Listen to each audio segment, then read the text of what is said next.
sure that we get to this. So let's start with, I want everyone, the biggest winner of the NBA draft so far, the biggest winner that you have for the first round of the draft. And if you want me to go first, I can go first. And you know what, Randolph, I'm going to give it to you because I got a feeling I know where you're going to go with this. I mean, we talked about this earlier. I think we're joking about it, but I like what Utah's done. I do like what they've done, and I'll stick with that. I mean, they've gotten some really good young players, and say what we want, Danny Ainge knows what he's doing. They're gonna and they got to do it through the draft. That's the way Utah's gonna get it done.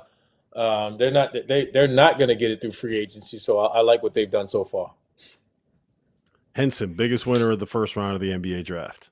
Um, I'm gonna go Spurs just because of what they have already.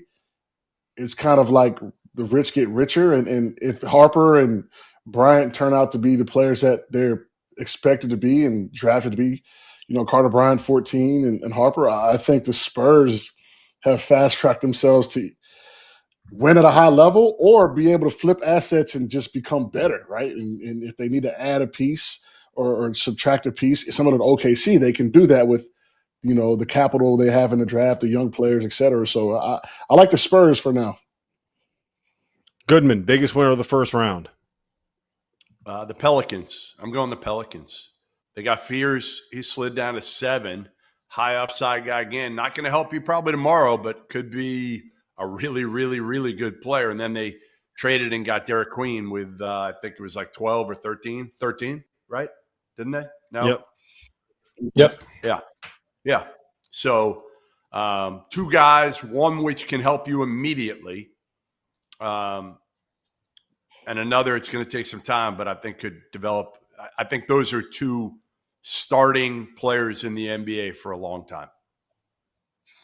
Okay. I'm going to go it might be the first time that this has ever happened in the history of the NBA draft, but I'm going to go with the Washington Wizards, man. I told you guys this earlier. I thought out of those 4 wings that were picked 3rd through 6th, that Trey Johnson was the best of the 4. I like him the best out of the 4. And Washington picked 6th and ended up with the guy that I think is the best of the 4 of them. They avoided Ace Bailey. And I think there's too many red flags there. I don't think you wanted Ace Bailey if you were Washington.